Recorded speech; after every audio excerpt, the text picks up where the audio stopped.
We're in the sermon series of Jonah. Last week we talked about Jonah running, like going as fast as he can in the opposite direction, saying, God, I've decided that I don't want this job anymore. He had reached his limit, his end, and he had decided that he didn't want to be the prophet. He didn't want to go to these people, these Ninevites, these people that he didn't like. All of a sudden, God changed the rules of his job. So today we're going to talk about chapter 2. In chapter 2, we're going to find that Jonah is in prayer. This whole chapter is Jonah being in prayer. And it's this prayer from the pit. Maybe even a pitiful prayer, if you want to call it that. But before we start, I want to ask a question. How many of you have driven really fast? How many of you could not tell the police officer in the room how fast you've driven? I keep my hand raised. How many of us know that we've gone so fast that it really was dangerous? Putting our own life at risk, maybe risking others' lives. I want you to imagine Jonah in this situation, in this scenario, going as fast as he could in such a way that he was putting his own life at risk and those who were traveling with him at risk as well.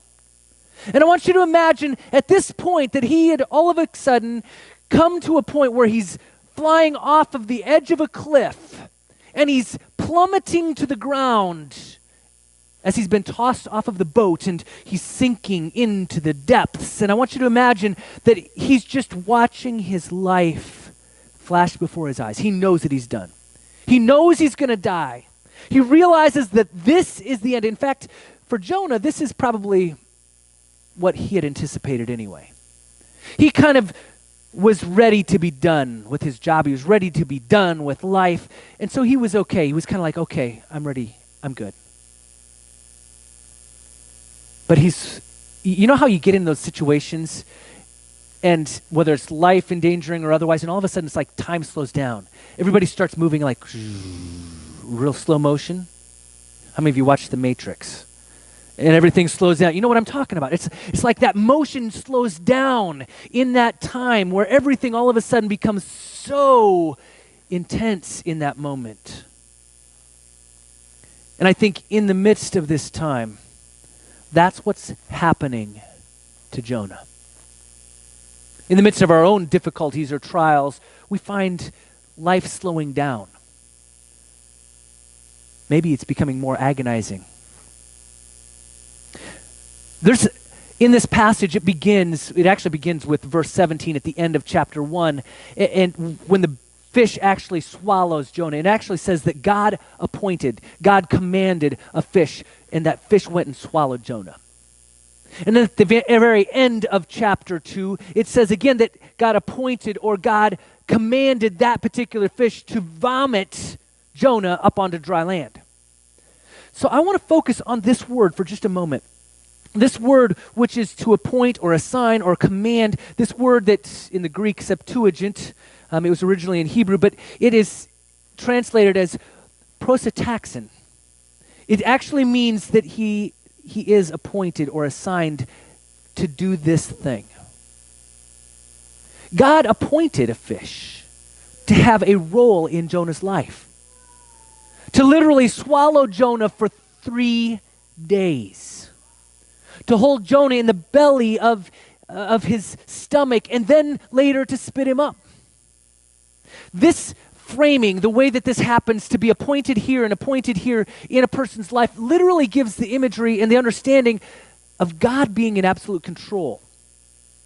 Even though Jonah thought he was dying, God is in absolute control. In fact, literally, it's kind of God taking a designated time in Jonah's life to do a work. How many of you can say that you've encountered difficult times? I just know that this is a given. You've encountered loss. You've lost a loved one. You've lost a child. You've gone through job trials or family trials. You've experienced pain. You're not even sure how to get up the next day. We understand what these kind of difficulties are like. Jonah plummeting to his death would be considered one of those times. a time of trial, difficulty, despair, darkness, pain, hurt. And yet God is helping us understand that that time in Jonah's life was a designated time where God appointed a fish to swallow him and appointed the same fish to spit him up, because God had a purpose during that time for 3 days to do something in Jonah's life.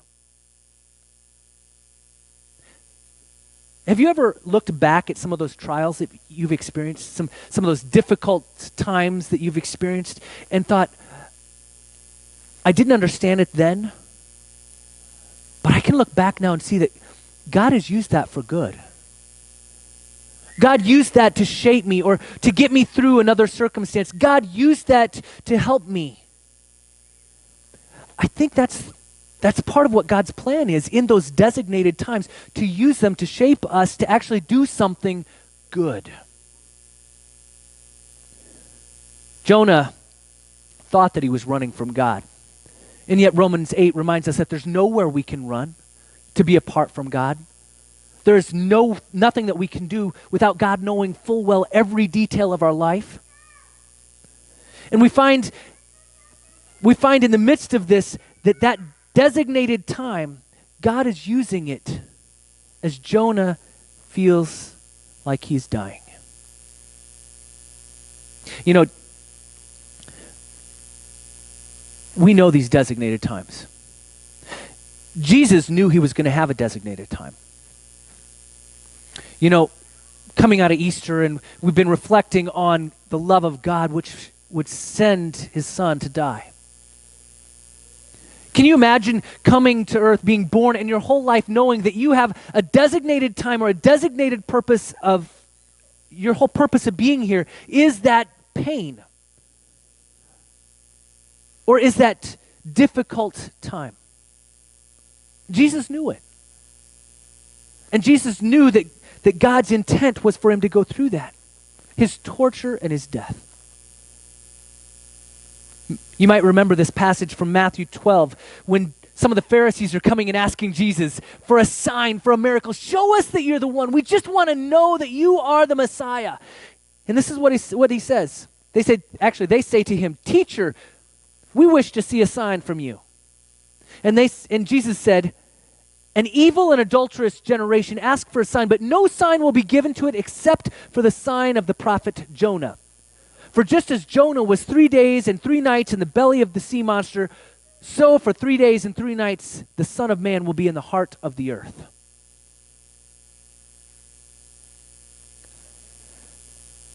How long was Jesus in the tomb again? I'll help you. 3 days. How long was Jonah in the belly of the whale? 3 days. Jesus knew exactly what he was going through. He knew exactly the kind of pain and suffering. He knew that he was going to be in Sheol, in that holding place of that. He was going to have to go down to the depths of the earth, the same as Jonah. He knew that it was going to be painful and difficult and feel like he was dying. And yet Jesus was willing to do that for us. He knew that time, that designated, appointed time of God, was going to do something to save all of humanity.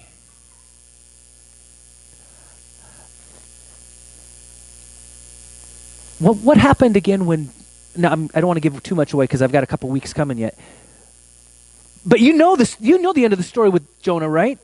You know that after he gets spit up, he does go to Nineveh, and you know that once he gets to Nineveh, that he preaches the good news. By the way, it's 3 days walk across Nineveh. Now, that's hard for me to believe, except for the fact that it has more symbolism. But what happens? They repent, and the whole city is saved. Because Jonah spent 3 days in the belly of the whale, God corrected him and set him back on the right course. He saved a whole city. And then later, Jesus spends 3 days in the belly of the earth, and he does what? He saves all of humanity. God has a way of using designated times in our life to bring salvation, to bring hope, to bring joy, to bring reconciliation, into our life and the lives of others. God has a way of doing miracles with things that we think are broken.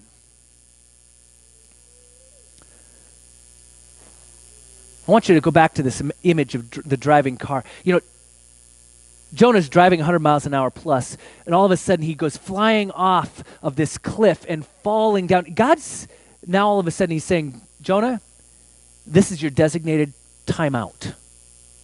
God's saying, you are taking a timeout, buddy. You're going the wrong direction, and it's time to turn around. And Jonah doesn't get it. By the way,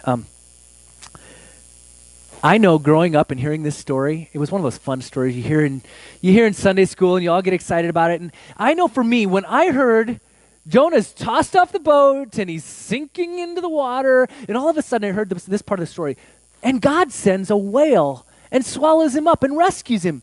I think to myself, woohoo! The story's saved. Jonah's been swallowed by a whale. I got to thinking, Jonah probably didn't think that this was a great thing. Do you realize this? Jonah's ready to die. He didn't want to go do what God had told him. He told the guys to throw him off the boat after all. He was ready to die, content with it. And all of a sudden, God swallowed him up with a whale. And he's going, oh, come on, God, I just wanted to die. And how long is it going to take? How long is it going to take for me to be digested? Can you imagine feeling like your agony is being prolonged by God? Okay, now I say that with intent because I know some of us have experienced that kind of time in life where we feel like God is just drawing out our agony and our pain. But do you see what God did during this time? Jonah begins to pray, and he begins to pray, and he begins to cry out to God from the depths of Sheol, it says. And he begins to say, oh, even when I feel my life fainting or ebbing away, he cries out to God, and God hears him. You hear there's beginning to be, even though it's kind of a foxhole prayer, it's kind of a, God, save me, I recommit my life to you kind of prayer. God does hear him. Okay, now how many of you have found yourself in those difficult situations and you've started crying out to God and say, okay, God, if you save me or if you fix this, I'll do this and this and this, and you make a big long list. You're just going to do anything you can for God after that, right? Now again, I'm not going to give too much away. Chapter 4, we're going to talk about this. Jonah prays these things, and I can just imagine after God spits him up, he's going, I didn't really mean it, God. I didn't really mean it. God hears him in the depths of Sheol. From the belly of this fish, the holding place of the dead, he thought he was a goner. And God saved his life because he was in this appointed time, this designated time. And then God appointed the fish and said, your designated time is done, and now it's time to do what I've called you to do. And he spits him back up on dry land. By the way, I'm guessing next week when we talk about Jonah going to Nineveh, he didn't show up dressed in a tux and ready to preach. He showed up with whale muck on him. He showed up all sticky and gooey and gunky, the way he was saying, okay, God told me to come, and look, this is how I show. Who knows? Maybe they repented because they saw his condition. The point being, he knew that God had used this time. And God meant what he said when he said, go to Nineveh. Now, I'm going to ask you this question. Where are you? Where are you in the journey? I began to ask you this question last week. Are you faithful? Are you that prophet who is where God wants you to be and proclaiming God's news? Or is God asking you to do something that's too difficult and you're running the opposite direction? Are you saying, I don't want this task anymore. You've called me to somewhere that I don't want to be, to a church that's doing things that are actually more focused on community than just a big worship in a big building. God, I'm running the other direction.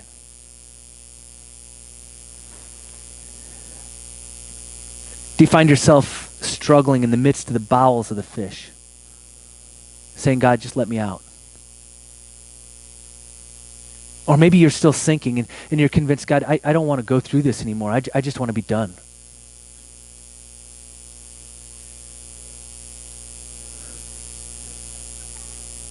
What is your prayer today?